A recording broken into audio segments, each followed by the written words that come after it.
Hello viewers, I'm Dr. Chandra Sekhar, orthopedic consultant in Care Hospital, Banjara Hills.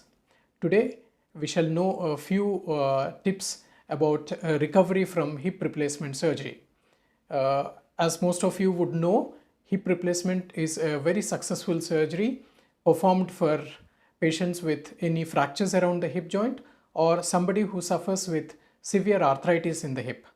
And generally, the success rate of hip replacement surgery is more than 90%, and patients usually have a very good satisfaction following the replacement surgery.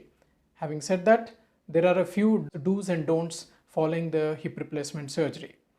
The important do's are: the patient should mobilize as soon as possible after the surgery as per the clinician's advice. On a few occasions, the clinician may advise against putting weight on the leg depending on the bone quality and other parameters.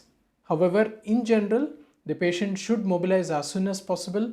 They have to make sure that they don't develop any swelling around the legs because of immobilization, and also they don't develop any side effects because of immobilization like pressure sores and chest infections, etc. And the don'ts are not to exert too much, and they should not sort of try to keep the hip in an awkward position, because there is a small risk of dislocation after a hip replacement surgery. Moreover, the patient should comply with the medications, especially antibiotic therapy and supplements to improve the bone quality.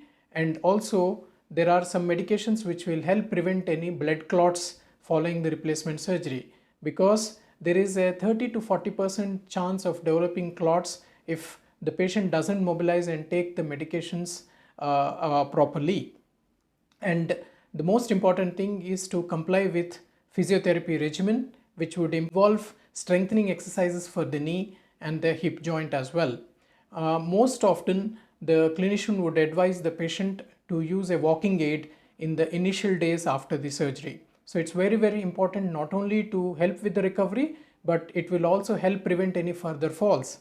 And most of the time, these fractures around the hip joint and the hip replacement is done in the elderly population, though on an occasion it can be done in younger patients as well for different indications like hip avascular necrosis. However, in the elderly patients where the bone quality is poor, it's very, very important that the patient takes extra supplements which will help to improve the bone strength.